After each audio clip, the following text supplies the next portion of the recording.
নবীকে স্বাগত জানিয়ে গত রবিবার বার্মিংহামে এক বর্ণাঢ্য র্যালি ও সমাবেশ অনুষ্ঠিত হয়েছে। কয়েক শত মানুষের অংশগ্রহণে বিশাল এই র্যালি বাংলাদেশি অধ্যুষিত অ্যাস্টনের বেশ কয়েকটি সড়ক প্রদক্ষিণ করে। বিস্তারিত জানাচ্ছেন আমাদের সহকর্মী মোহাম্মদ আতিকুর রহমান। রোববার বার্মিংহামের আস্টন এলাকার সড়কে সড়কে মহানবী হযরত মুহাম্মদ মুস্তাফা সাল্লাল্লাহু আলাইহি সাল্লামের শানে দুরুদ ও সালামের ধ্বনিতে প্রকম্পিত হয়ে উঠেছিল নগর বার্মিংহাম। ঈদে মিলাদুন্নবী র্যালি পরিণত হয় মুসলিম সম্প্রদায়ের এক মেলবন্ধনে। আঞ্জুমানে আল ইসলাম বার্মিংহামের উদ্যোগে অনুষ্ঠিত এ র্যালিতে অংশ নিতে সকাল থেকেই আস্টনের বাংলাদেশ মাল্টিপারপাস সেন্টারে জড়ো হতে থাকেন আঞ্জুমানে আল ইসলার দায়িত্বশীল আলেম উলামা, ছাত্র জনতা সহ সর্বস্তরের বাংলাদেশি কমিউনিটির মানুষ।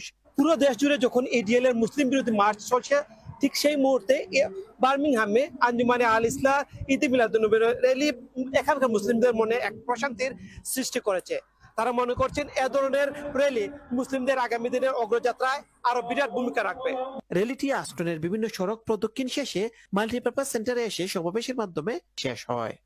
আমরা বিশ্ববাসীকে জানিয়ে দিতে চাই, প্রিয় নবী সাল্লাল্লাহু আলাইহি ওয়াসাল্লামের মহান আদর্শ বাস্তবায়নের মাধ্যমেই গোটা পৃথিবীতে শান্তি প্রতিষ্ঠা সম্ভব। নবীর তাজকিরা, তার জীবন আদর্শ বাস্তবায়নই রয়েছে হেদায়েত, নাজাত ও কল্যাণের পথ। আঞ্জুমান আল ইসলাম ডাকে আমরা প্রায় মাইলেক আমরা র্যালি করলাম।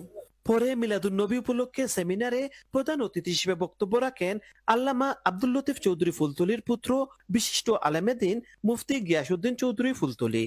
আঞ্জুমানে আল ইসলাম বার্মিংহাম শাখার সভাপতি মাওলানা বদরুল হক খানের সভাপতিত্বে ও সাধারণ সম্পাদক এমডি শামীম আহমেদ রুমেলের পরিচালনায় অনুষ্ঠানে বিশেষ অতিথি হিসেবে উপস্থিত ছিলেন British MP barrister Ayub Khan, আঞ্জুমানে আল ইসলাম ইউকের সভাপতি আল্লামা নজরুল ইসলাম, সাধারণ সম্পাদক মাওলানা হাসান চৌধুরী ফুলতলি, সহ সাধারণ সম্পাদক মাওলানা M A Quader Al Hasan, multipurpose সেন্টারের চেয়ারম্যান কামরুল হাসান চুনু। এ সময় অন্যান্যের মাঝে উপস্থিত ছিলেন এমদাদ হুসাইন, খায়রুল হুদা খান, ফজলুর রহমান চৌধুরী এমবিই, আব্দুল মুহিত, হাফিজ শিব্বির আহমেদ, মাওলানা হুসামুদ্দিন আল হুমায়দি সহ আরো অনেকে।